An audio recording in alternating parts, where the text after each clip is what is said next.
everyone is entitled to an opinion in life anyway, whether it's social media or otherwise, and everyone is entitled to, and rightly so.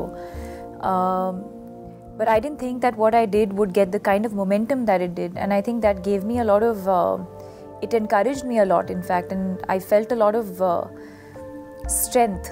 And from that strength, I also found a lot of peace that, that I think sometimes we just shy, or we don't have the courage to say what we want to say, and I felt like it's time someone stood up and said something. Yeah. And did you expect such support? I don't even know if I thought about all of that at that point. For me, it was what I felt I needed to do and needed to stand up for and against. So no, I didn't think of, are people going to agree? Are people going to disagree? Are people going to have an opinion? People are not going to have an opinion. I didn't think about that at all. And that didn't matter? And it didn't matter, and it still doesn't matter.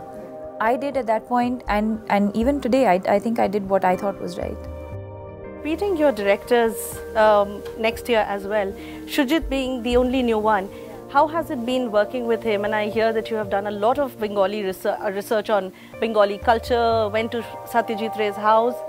I think I've been very fortunate in the last couple of years, the kind of roles that I've been getting to play, whether it's a Gujarati girl in Ram Leela, whether it's a Goan girl in Finding Fanny, or a Tamilian in Chennai Express. I think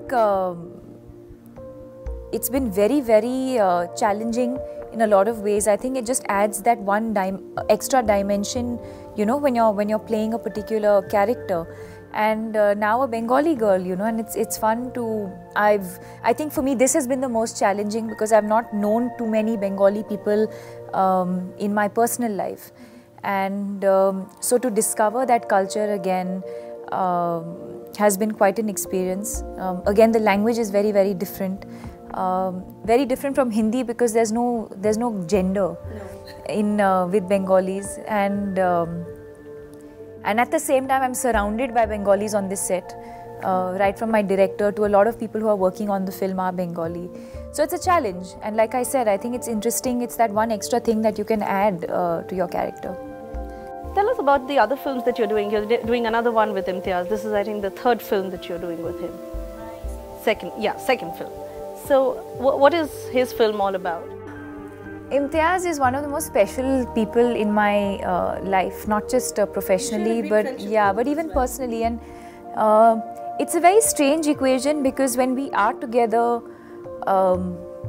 we don't speak that much, So it's not one of those relationships where you'll see two people just talking all the time and we catch up. I think it's one of a lot of respect.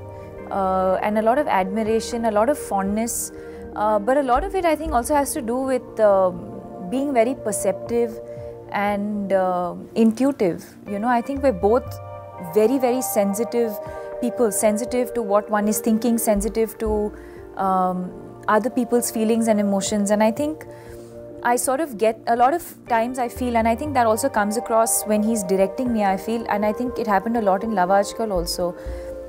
Even before he could complete his sentence or he could direct me, I would like to believe that I would already understand what he was trying to say. And I feel a lot of that happening on this film as well. So it's a friendship and an admiration of a different kind, I think.